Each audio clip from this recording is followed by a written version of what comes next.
wasiirka wasaaradda warfaafinta boosada iyo isgaarsiinta xukuumadda Soomaaliya mudane Cabdullaahi Cilmooge Xirsi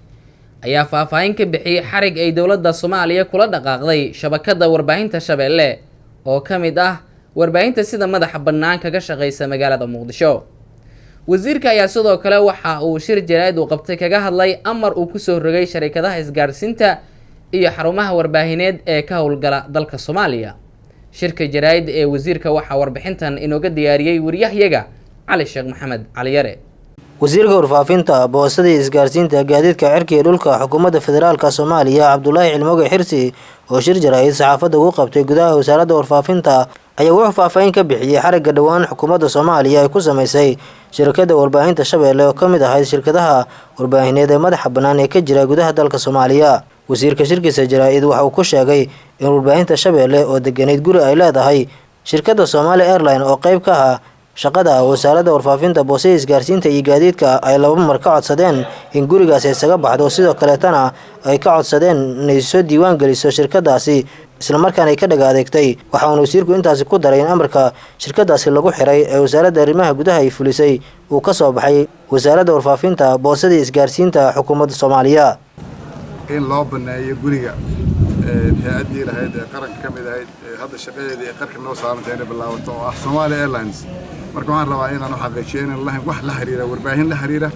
ama shuruucdooda la xiriira. shuruucdooda waxay kala mid yihiin dadka wali aan rabno inaan sharciga u sameeyno oo Soomaaliyeed oo badan oo milkiilayaasha ama TV-yada ama raadiyaasha qaranka waddanka ka furtay ay la mid yihiin laakiin waa hantida qaranka qaranku dad kama wada dhaxayso ummadda iskale.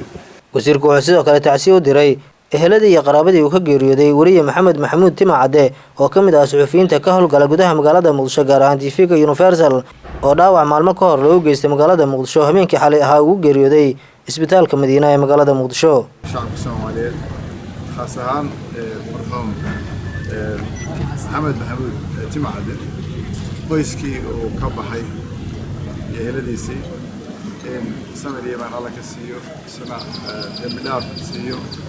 آخرنا معاي جمال سيسيو قاعد كحضرنا بعد شيء وأنا وين سيديو أيوة حجارنا حفظوا وجود علي ما وعيب أنا ودنتي وساكي وكذا هذي مركب عن رواينا نوشيرو ووحنا وديالا كل هرا ودنتي كل هذا شغالية marxaladaha ku shaqeynayno oo nabadiidku rabo inuu aamusiyo warbaahinta dalka. waxaan rabaa mar kale inaan idinka mahadceliyo dhammaan meel walba joogtaan sidaad ugu dhaga adeegteen ugu dhawar adeegteen